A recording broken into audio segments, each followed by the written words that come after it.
Hello guys, welcome back to my channel. In our last lecture, we were able to create cookies from within our API endpoint. Remember, we were able to get the cookie property from event. Let me refresh your memory. We have event, which we destructured, and from the properties that we have from it, we have cookies, and we're able to use that to create a cookie, and we're able to retrieve the cookie. So in this lecture, we want to look at another event property, which is fetch, the fetch property. So let's get rid of this or comment it out. And for this lecture, we're going to be using dummy JSON to fetch some product from the dummy JSON data that they have. So now, sorry, I made the typo here.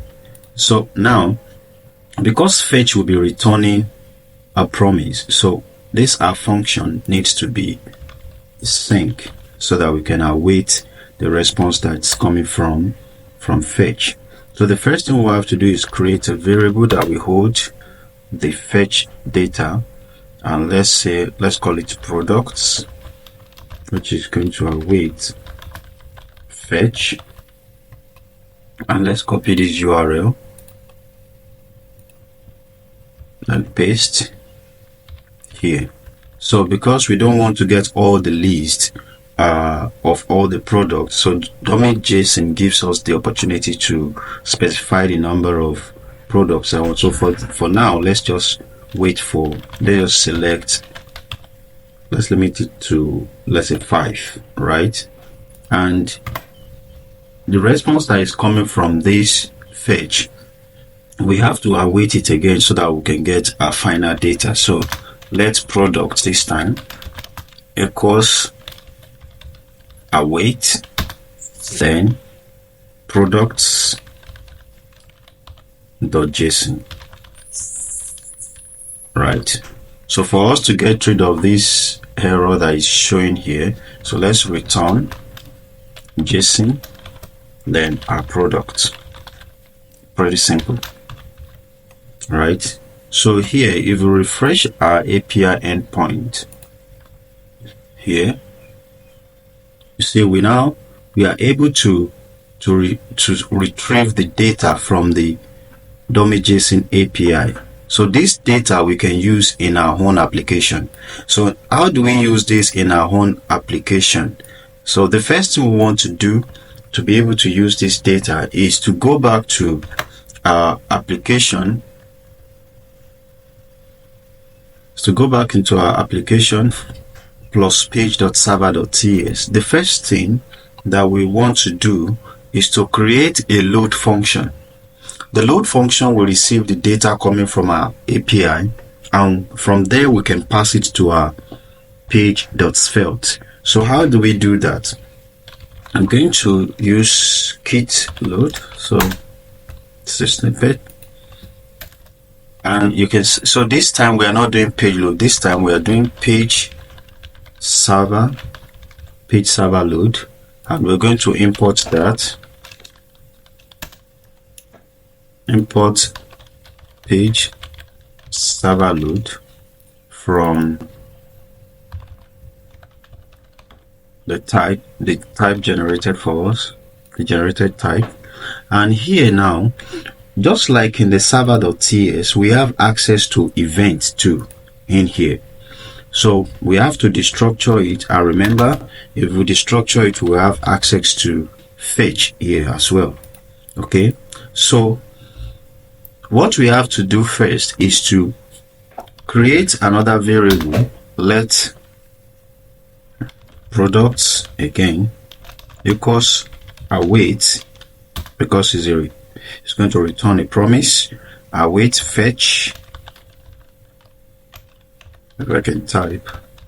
Now this time we are not going to fetch from external API, we're going to fetch from our own API, right? And what we have to, since is on our local system, so we can just do /API/tutorial, which is where we have it, and we can get that the list of products that is returned by awaiting.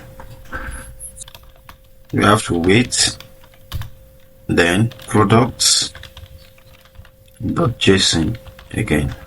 Now, so with this now, we have access to all this data. If I console log this, remember this is a server side thing, so console.log. If I console log products, not products here.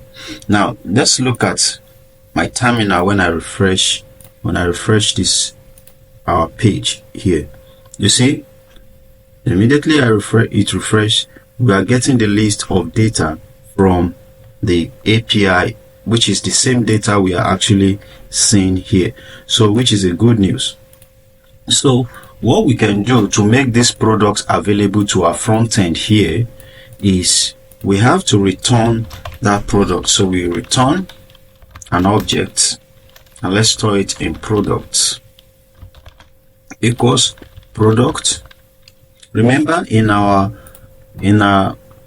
product is stored in another in another key, so we have to products.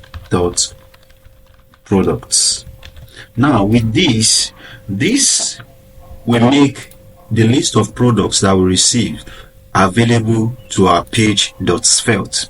And how do we access it from page.svelte? Is pretty simple. Let's first bring in script page from app stores, and we console log page. Remember, it's a store property. So you can see from my console now, if I open this, you see data, the products that were passed from here is now available to our page through data as a prop, right? So for us to use that now, what we can do is say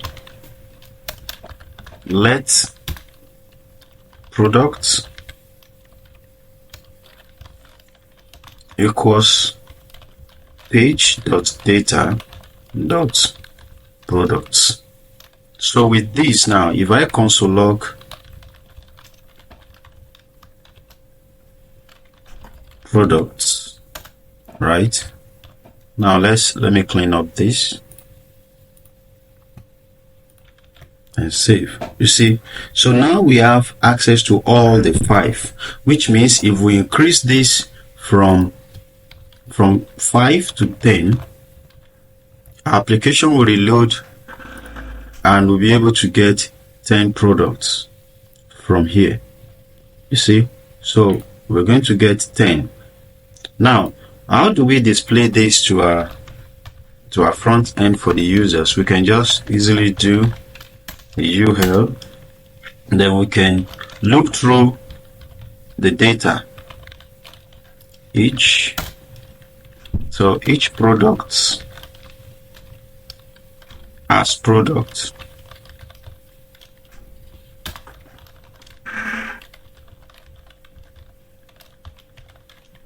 right? Then we can display an hairline.